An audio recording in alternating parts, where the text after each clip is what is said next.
System development life సైకిల్లో ఉన్నటువంటి అన్ని ఫేజెస్ని చూపెడుతుంది అనమాట వాటర్ ఫాల్ మోడల్ అనేది. ఇది ఓల్డెస్ట్ మోడల్, సింప్లెస్ట్ మోడల్. ఈ మోడల్ని ఒక డెవలపింగ్ టీమ్, ప్రోగ్రామ్ని సాఫ్ట్వేర్ని డెవలప్ చేసేటువంటి ఒక టీం లేదా టీమ్స్ ఈ మోడల్ని ఒకసారి పరిశీలించడం ద్వారా మనం ఏ పనిని ఎలా మొదలు పెట్టాలి అన్న విషయం తెలుస్తుంది. మోడల్స్ అన్నీ అవే నన్ను చెప్పేది. మన పనిని మొదలు పెట్టాలంటే ఎక్కడి నుండి మొదలు పెట్టాలి, అసలు పనిని ఏ ప్లేస్ నుంచి స్టార్ట్ చేయాలి, ఏ పాయింట్ నుంచి స్టార్ట్ చేయాలి, ఏ విధంగా దాన్ని నడిపించాలి, ఎక్కడ దాన్ని ముగించాలి, ఇవి చాలా మందికి తెలియదు. ఏ పని చేస్తున్నా తెలియదు. అందుకనే చాలా విషయాల్లో మనం ఫెయిల్ అవుతుంటాం. ఫెయిల్ అవటం అంటే అర్థం ఏంటంటే అదేదో కోల్పోయినట్టు కాదు. ఎలా మొదలు పెట్టాలో తెలియకపోవటం, ఎలా నడిపించాలో తెలియకపోవటం, ఎలా ముగించాలో తెలియకపోవటం, ఇదే మన ఫెయిల్యూర్ కారణం అవుతుంది. సో మోడల్స్ ఏం చెప్తాయంటే, మోడల్స్ ఇప్పుడు మనకు Abdul Kalam is a model. అవునా? ఆయన ఒక మోడల్ అన్నమాట. ఒక మనిషి, సాధారణమైన కుటుంబంలో పుట్టినటువంటి ఒక మనిషి, కఠిక దరిద్రంలో పుట్టినటువంటి ఒక మనిషి, మామూలు మనిషి ప్రెసిడెంట్ ఆఫ్ ఇండియా అయ్యి, ఒక సైంటిస్ట్ అయ్యి, ప్రపంచాన్ని ఒకసారి తన వైపుకు తిప్పుకొని యావత్ ప్రపంచంలో ఉన్నటువంటి మేధావులందరూ కూడా అబ్దుల్ కలాంని ప్రశంసించే విధంగా ఆయన మారాడు అంటే మీలాంటి స్టూడెంట్స్ కూడా అది సాధ్యమే. అవునా? ఆయన ఏమి ఉన్నతమైన కుటుంబంలో పుట్టలేదు, కటిక దరిద్రం అనుభవించే కుటుంబంలో పుట్టాడు. Is a model, role model. అలాంటి మోడల్ చూసినప్పుడు మనకేమర్థం అవుతుంది? నేను ఎదగగలనా లేదా అనే సందేహించే వాళ్ళకి ఆయన ఒక మోడల్. ఓకేనా? ఇలాంటి వాళ్ళు చాలా మంది ఉన్నారు మనకు, మన భారతదేశంలో. సో ఒక మోడల్ అనేది మనకు ఏం చూపెడుతుంది అంటే, నువ్వు కూడా ఎదగగలవు, ఈ దారిలో వెళ్తే ఎదగగలవు, ఇలా మొదలు పెడితే ఎదగగలవు, ఇలా నడుచుకుంటే జీవితంలో ఎదగగలవు. అవునా? సో సాఫ్ట్వేర్ డెవలప్ చేయాలి, చాలా కష్టమైన సాఫ్ట్వేర్ అది.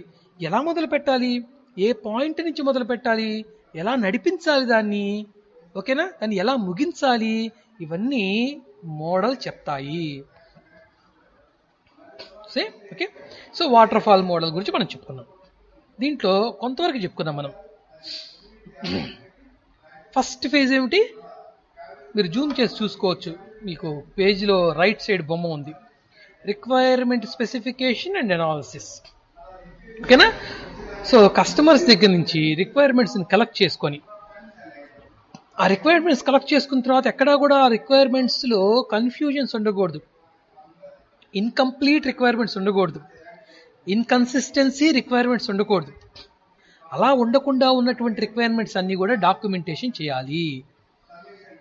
ఇలా చేసినటువంటి డాక్యుమెంట్ని software requirement specification document, SRS document అని పిలుస్తారు. ఓకేనా? రిక్వైర్మెంట్స్ వచ్చిన తర్వాత వాటిని అనలైజ్ చేసి దాంట్లో ఇన్కంప్లీట్ రిక్వైర్మెంట్స్ ఏమైనా ఉన్నాయా, ఇన్కన్సిస్టెన్సీతో ఉన్నటువంటి రిక్వైర్మెంట్స్ ఏమైనా ఉన్నాయా అనే వాటిని ఒకసారి చెక్ చేసుకొని, యూజర్ని కూర్చోబెట్టుకొని చెక్ చేసుకొని, కస్టమర్ని కూర్చోబెట్టుకొని చెక్ చేసుకొని చక్కగా వాటిని డాక్యుమెంటేషన్ చేసుకోవాలి. ఆ డాక్యుమెంట్ దగ్గర, ఈ డాక్యుమెంటే చాలా కీలకమైంది. ఈ డాక్యుమెంట్ ఒకటి కంపెనీ దగ్గర ఉండాలి, ఒకటి క్లయింట్ దగ్గర ఉండాలి, అదే కస్టమర్ దగ్గర ఉండాలి. It's an agreement. మేము మీకోసం ఏం చేయబోతున్నాము, మీకు తయారు చేసే సాఫ్ట్వేర్లో ఏమేమి ఫంక్షనాలిటీస్ ఉండబోతున్నాయి, మీరు అడిగిన రిక్వైర్మెంట్స్ ఏమిటి, మేము ఇచ్చే ఫంక్షనాలిటీస్ ఏమిటి, అవునా, అనేవి ఇద్దరి దగ్గర డాక్యుమెంట్ రాసి పెట్టుకుంటారు. ఈ డాక్యుమెంట్ని SRS, software requirement specification document అని పిలుస్తారు. తర్వాత ఏమిటి? డిజైన్. ఓకేనా? ఈరోజు దీన్ని పూర్తి చేసేసుకుందాం ఈ క్వశ్చన్ని. డిజైన్. సో ఏదైతే ఎస్ఆర్ఎస్ ఉందో, ఎస్ఆర్ఎస్ వచ్చేసిందో, సాఫ్ట్వేర్ రిక్వైర్మెంట్ స్పెసిఫికేషన్ డాక్యుమెంట్ సిద్ధమైపోయిందో, ఆ డాక్యుమెంట్కి అనుకూలంగా డిజైన్ తయారు చేస్తారు. కానీ డిజైన్ అంటే ఏంటి? రకరకాల డయాగ్రామ్స్ ముందు డయాగ్రామ్స్ తయారు చేయాలి. డేటా ఫ్లో డయాగ్రామ్స్, అవునా, తర్వాత pseudo codes, okay, meta data మనం చెప్పుకున్నాం గతంలో, meta data, data dictionaries, logical diagrams, physical diagrams, physical designs, logical designs.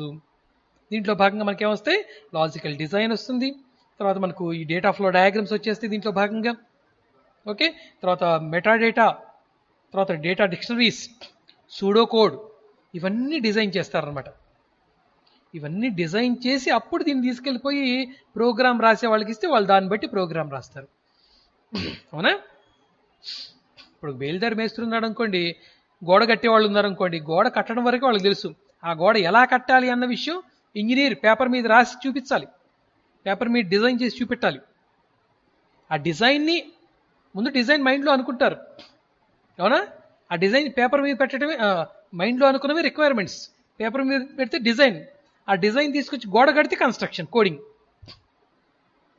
ఓకేనా? డిజైన్లో ఏం చెప్తున్నాడు చూడండి.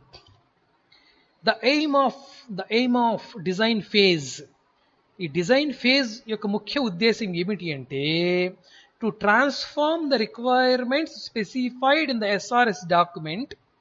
ఏ రిక్వైర్మెంట్స్ అయితే ఎస్ఆర్ఎస్ డాక్యుమెంట్స్లో చెప్పబడ్డాయో వాటిని ట్రాన్స్ఫార్మ్ చేయాలట. ఎలా ట్రాన్స్ఫార్మ్ చేయాలి, దేని కింద ట్రాన్స్ఫార్మ్ చేయాలి? ఇంటూ ఏ స్ట్రక్చర్, ఒక మోడల్ లాగా ఒక రూపం తీసుకొని రావాలి. అక్షరాల రూపంలో ఉన్నటువంటి రిక్వైర్మెంట్స్ని ఒక బొమ్మ రూపంలోకి, ఒక ప్రాజెక్ట్ రూపంలోకి తీసుకొని రావాలి, ఒక బొమ్మ రూపంలోకి ముందు బొమ్మలు వేస్తారు. ఓకేనా? That is suitable for implementation in some programming languages. ఒక ప్రోగ్రామింగ్ లాంగ్వేజ్ ద్వారా ఆ బొమ్మల్ని ఒక ప్రోగ్రామింగ్ లాంగ్వేజ్ ద్వారా కోడింగ్లోకి మారుస్తారు. ముందు రిక్వైర్మెంట్స్, ఆ రిక్వైర్మెంట్స్ని ఉపయోగించుకొని డిజైన్లో ఏముంటాయి? డేటా ఫ్లో డయాగ్రామ్స్ ఉంటాయి, ఓకేనా? తర్వాత ప్రోగ్రామ్ ఫ్లో డయాగ్రామ్స్ ఉంటాయి, తర్వాత మెటా డేటాకి సంబంధించిన డయాగ్రామ్స్ ఉంటాయి, డేటా డిక్షనరీస్కి సంబంధించినటువంటి డయాగ్రామ్స్ ఉంటాయి, సూడో కోడ్ రాస్తారు. ఇవన్నీ పేపర్ వర్క్ జరుగుతుంది, వీటిని ఉపయోగించి కోడింగ్ రాస్తారు. Next coding.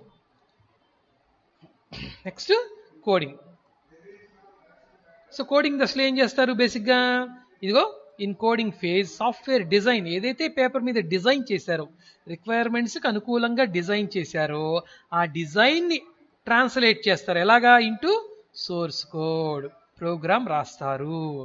Using any suitable programming language, C కానీ, C++ కానీ, జావా కానీ, ఇలాంటి ఏదైనా ఒక లాంగ్వేజ్ ఉపయోగించి వాళ్ళకి ఏది అవసరమో, వాళ్ళు సాఫ్ట్వేర్ డెవలప్ చేయడానికి ఏ లాంగ్వేజ్ సూటబులో ఆ లాంగ్వేజ్ ఉపయోగించి ప్రోగ్రామ్ రాస్తారు.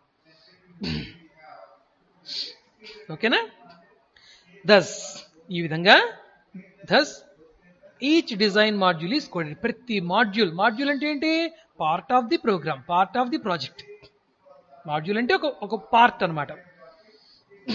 ఓకేనా? ఇప్పుడు ఇల్లు ఉందనుకోండి, ఇంట్లో రకరకాల భాగాలు, వంటగది ఒక పార్ట్, బెడ్రూమ్ ఒక పార్ట్, హాల్ ఒక పార్ట్, ఓకేనా? ఇట్లా రకరకాల పార్ట్స్ ఉంటాయి కదా. అలాగే దీంట్లో మళ్ళీ ఎలక్ట్రికల్ వర్క్ ఒక పార్ట్, ప్లంబర్ వాటర్ వర్క్ ఒక పార్ట్, బండలు టైల్స్ ఒక పార్ట్, ఇలాగా రకరకాల మాడ్యూల్స్ ఒక ఇంటి కన్స్ట్రక్షన్లో ఉన్నట్టుగానే ప్రాజెక్టుని కూడా రకరకాల భాగాలుగా విభజించుకుంటారనమాట. ఇలాగా డిజైన్ని యూస్ చేసి ఒక్కొక్క మాడ్యూల్ని డెవలప్ చేయడం జరుగుతుంది. ఏ మాడ్యూల్ని ఆ టీం డెవలప్ చేస్తుంది. ఓకేనా? నెక్స్ట్ ఏంటి? Unit testing. కోడింగ్ జరిగిన తర్వాత నెక్స్ట్ ఏం చేస్తారు? యూనిట్ టెస్టింగ్ అంటే ఏంటి? ఏ మాడ్యూల్కి ఆ మాడ్యూల్ చెక్ చేస్తారు. ఇప్పుడు ఒక వాటర్ పైప్ లైన్ వేసామనుకోండి, ఇంట్లో నీళ్ళు వస్తున్నాయో లేదో చెక్ చేసుకోవాలి, అవునా? పైప్ లైన్స్ అన్ని వేసిన తర్వాత నేను చెక్ చేస్తానంటే ఎక్కడ లీకేజ్ చేస్తే అన్ని పగలగొట్టాలి, అలా చేయరు. ఓకేనా? సో ఎక్కడైనా మనం వర్క్ చేసేటప్పుడు కూడా పార్ట్లుగా చేసుకుంటూ వెళ్ళిపోతుంటాం చూడండి. Okay, so the aim of unit testing, unit means module. మనకుంటాయి కదా 5 యూనిట్లు ఉన్నాయి. 5 యూనిట్లు అంటే ఏంటి? 5 భాగాలు. మొత్తం సిలబస్ని 5 యూనిట్లుగా విభజించాం. మనం ఫస్ట్ యూనిట్ చెప్పుకుంటున్నాం, ఫస్ట్ భాగాన్ని చెప్పుకుంటున్నాం. ముందు ఫస్ట్ భాగం చక్కగా అయిపోయిందా లేదా అని చెప్పుకోవడానికి మీ స్కూల్లో ఉన్నప్పుడు యూనిట్ టెస్ట్ పెట్టేవాళ్ళు, మీకు గుర్తుందో లేదో, రాసిన వాళ్ళకి తెలుస్తుంది. యూనిట్ టెస్టులు పెడతారు. యూనిట్ టెస్ట్ అంటే ఏమిటి? ఒక యూనిట్ అయిపోయింది, దాని మీద ఆ నెల చివరిలోనో లేదా ఆ టైం అయిపోయిన తర్వాత, యూనిట్ అయిపోయిన తర్వాత ఒక ఎగ్జామ్ పెడతారు. యూనిట్ టెస్ట్ అంటే అది. ఓకేనా? సో ఏ మాడ్యూల్కి ఆ మాడ్యూల్ డెవలప్ చేసిన తర్వాత, ప్రోగ్రామ్ రాసిన తర్వాత దాన్ని చెక్ చేస్తారు, ప్రాపర్గా వర్క్ చేస్తుందా లేదా అని చెక్ చేస్తారు. ఆఫ్టర్ దట్ నెక్స్ట్ ఏంటి? ఇంటిగ్రేషన్. ఇంటిగ్రేషన్ ఏ మాడ్యూల్కి ఆ మాడ్యూల్, ఏ టీంకి ఆ టీం ఒకసారి చెక్ చేసిన తర్వాత సరిగ్గా వర్క్ చేస్తుందా లేదా, మనం ఇచ్చే ఇన్పుట్కి స్పందిస్తుందా లేదా, మనం ఇచ్చే ఇన్పుట్కి అనుగుణంగా అవుట్పుట్ వస్తుందా లేదా, అవుట్పుట్ మనకు అనుకూలంగా ఉందా లేదా అనేది చెక్ చేసిన తర్వాత అన్ని మాడ్యూల్స్ని ఒకదాంతో ఒకటి కలపాలి. దీని ఇంటిగ్రేషన్ అని అంటారు. ఎక్కడైనా అంతే, ఏ పనిలో అయినా ఇదే జరుగుతుంది మనకు, అవునా కదా? సో ఇంటిగ్రేషన్ అన్నిటినీ కలుపుతారు. అది చెప్తున్నాడు చూడండి first point. After completion of unit testing, ఏ మాడ్యూల్కి ఆ మాడ్యూల్ టెస్ట్ చేసిన తర్వాత all the modules are integrated, అన్ని మాడ్యూల్స్ని కలపాలి. ఓకేనా? అన్ని మాడ్యూల్స్ని కోడ్, ఏ కోడ్ కా కోడ్ టెస్ట్ చేసిన తర్వాత అన్ని కోడ్స్ని ఒకసారి తీసుకొని రావాలి, ఒకే ఫైల్గా మనం డెవలప్ చేసుకోవాలి. దీన్ని ఇంటిగ్రేషన్ అంటాం. కలిపిన తర్వాత మళ్ళీ చెక్ చేసుకోవాలమ్మా, కలిపిన తర్వాత మళ్ళీ చెక్ చేయాలి. ఇప్పుడు ఒక కారు ఉందనుకోండి, కారులో టైర్ తయారు చేసే కంపెనీ ఆ టైర్ని చెక్ చేస్తుంది, ఇంజన్ తయారు చేసే కంపెనీ ఇంజన్ని చెక్ చేస్తుంది, పెయింట్ తయారు చేసే కంపెనీ పెయింట్ని చెక్ చేస్తుంది, ఈ పెయింట్ వేసిన తర్వాత పోతుందో ఉంటుందా. ఇలా దేనికి దానికి చెక్ చేసిన తర్వాత కారు మొత్తం డిజైన్ అయిన తర్వాత కారుని మళ్ళీ చెక్ చేయాలి, కారుని మళ్ళీ చెక్ చేసుకోవాలి. కంప్లీట్ కార్, కంప్లీట్ ప్రాజెక్ట్ అది కార్ అంటే. సో అలాగా సాఫ్ట్వేర్ సంబంధించినటువంటి అన్ని మాడ్యూల్స్ని దేనికి దానికి చెక్ చేసిన తర్వాత అన్ని మాడ్యూల్స్ని ఇంటిగ్రేట్ చేయాలి, చేసిన తర్వాత టెస్ట్ చేయాలి. దీన్ని ఇంటిగ్రేటెడ్ టెస్టింగ్ అంటాం. ఓకేనా? అది కూడా పార్షియల్గా జరుగుతుంది. ఇంటిగ్రేటెడ్ టెస్టింగ్ ఎలా జరుగుతుంది? పార్షియల్గా. అంటే ఎలా జరుగుతుందంటే, ఇప్పుడు 10 మాడ్యూల్స్ ఉన్నాయనుకోండి, ముందు 2 మాడ్యూల్స్ కలుపుతారు, 2 మాడ్యూల్స్ కలిపి ఈ 2 మాడ్యూల్స్ని చెక్ చేస్తారు. ఈ 2 మాడ్యూల్స్కి ఇన్పుట్ ఇస్తే ఎలా పనిచేస్తున్నాయి, ఎస్ బాగానే పనిచేస్తున్నాయి. ఈసారి 3వ మాడ్యూల్ కలుపుతారు. ఇప్పుడు 3 మాడ్యూల్స్ కలిపినటువంటి ప్రాజెక్ట్ ఉంది, పార్షియల్ ప్రాజెక్ట్ ఇది.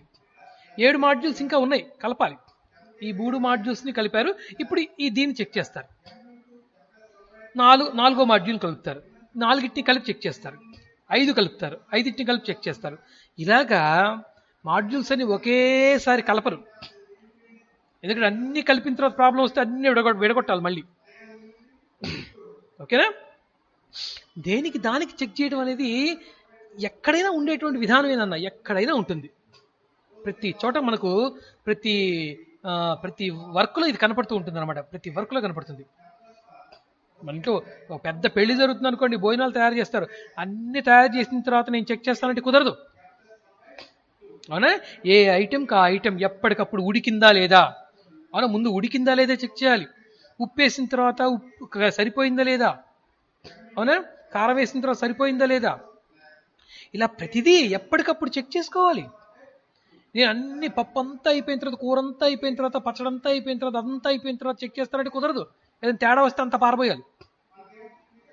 సో మాడ్యూల్స్ ఇంటిగ్రేట్ చేసినప్పుడు కూడా ముందు 2 మాడ్యూల్స్ని కలుపుతారు, పార్షియల్ ఇంటిగ్రేషన్ అంటాం దాన్ని చెక్ చేస్తారు. అది చెప్తున్నాడు చూడండి ఇక్కడ. During each integration step the partially integrated system is tested. అలా చెక్ చేసిన తర్వాత finally after all modules have been successfully integrated and tested, అన్ని మాడ్యూల్స్ని 10వ మాడ్యూల్తో సహా పూర్తిగా కలిపేసేసి టెస్ట్ చేసిన తర్వాత the full working system is obtained. అప్పుడు కంప్లీట్ సిస్టమ్ మన చేతిలోకి వచ్చేస్తుంది. అప్పుడు సిస్టమ్ టెస్టింగ్ చేయాలి. అప్పుడు తీసుకెళ్ళిపోయి ఏం చేయాలి? దీన్ని చక్కగా ఒక మెషిన్లో లోడ్ చేయాలి, రకరకాల ఎన్విరాన్మెంట్స్లో లోడ్ చేయాలి. ఓకేనా? తర్వాత ఈ ఎన్విరాన్మెంట్ గురించి చెప్తున్నాడు చూడండి, సిస్టమ్ టెస్టింగ్ గురించి చెప్తున్నాడు. సిస్టమ్ గురించి కింద చెప్తున్నాడు. ముందు కంపెనీ లెవెల్లో అన్ని మాడ్యూల్స్ని చెక్ చేస్తారు. అన్ని మాడ్యూల్స్ ఇండివిజువల్ చెక్ చేసిన తర్వాత కలిపి చెక్ చేస్తారు. కలిపిన తర్వాత ఒక ప్రాజెక్ట్ తయారైపోతుంది.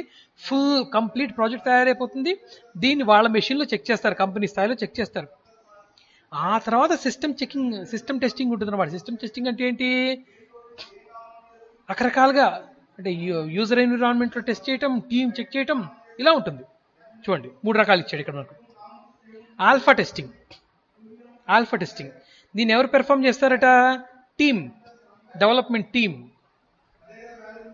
ఓకేనా? అన్ని కలిపిన తర్వాత ఒక టెస్టింగ్ జరుగుతుంది మనకు. ఆ టెస్ట్ని ఒక టీం చెక్ చేస్తుంది, టీం. రెండోది బీటా టెస్టింగ్. దీన్ని ఎవరు పెర్ఫామ్ చేస్తారట? కస్టమర్స్. రకరకాల కస్టమర్స్తో చెక్ చేస్తారు దీన్ని. అంటే ముందు నేరుగా తీసుకెళ్ళిపోయే క్లయింట్కి ఇవ్వరు. నేరుగా తీసుకెళ్ళిపోయే క్లయింట్కి ఇస్తే ప్రాబ్లం వచ్చేస్తుంది, ఏందా ఎట్లా డెవలప్ చేసావంటారు. అట్లా కాకుండా రకరకాలుగా టెస్టింగ్ వేరే వేరే వాళ్ళని పిలిపించి చెక్ చేయటం కానీ, లేదా వేరే వేరే కంపెనీస్కి ఇచ్చి చెక్ చేయటం కానీ, ఇలా ట్రయల్ చెక్ అంటారు కదా, ట్రయల్ చెక్. ఇప్పుడు మనకు కోవిడ్ వ్యాక్సిన్ తయారు చేస్తున్నారు. దానికోసం ఏం చేస్తారు? మొదటి దశ ముగిసింది, చెకింగ్ చేయటం. అంటే కొంతమంది వ్యక్తులు ఎంచుకుంటారు, ఆ వ్యక్తుల మీద వాటిని ప్రయత్నం చేస్తారు. ముందు ఎలుకలు, కోతులు, వీటి మీద ప్రయత్నం చేస్తారు. సక్సెస్ అయింది. తర్వాత ఏం చేస్తారు? కొంతమంది ఈ రోగం ఉన్నటువంటి, కోవిడ్ అనేటువంటి రోగం ఉన్నటువంటి వ్యక్తుల మీద దీన్ని ప్రయోగం చేస్తారు. అది ఎలాగా? రోగం యొక్క స్థాయిని బట్టి 50% డిసీజ్ ఉంది, వాడి మీద ప్రయత్నం చేస్తారు. 100% డిసీజ్ ఉంది, వాడి మీద ప్రయత్నం చేస్తారు. అవునా? ఆ తర్వాత దీన్ని మార్కెట్లోకి పరిపూర్ణంగా రిలీజ్ చేస్తారు. ఇట్లా 4-5 లెవెల్స్లో టెస్ట్ చేసిన తర్వాత కానీ ఒక వ్యాక్సిన్ని మన మార్కెట్లోకి తీసుకొని రాము. అలాగే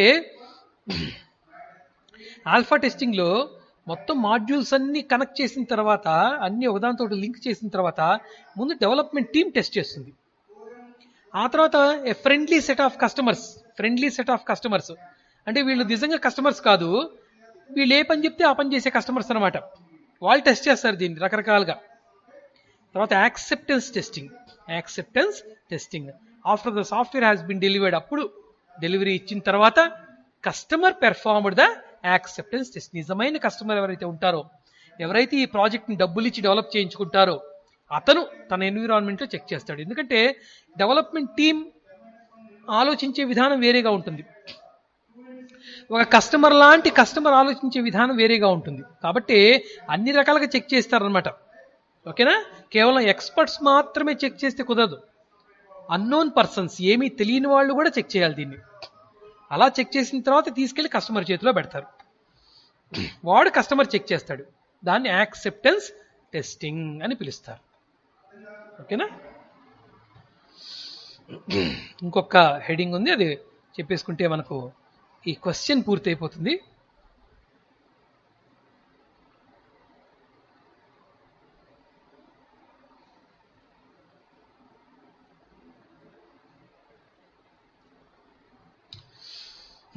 maintenance. But the last maintenance. ఓకేనా?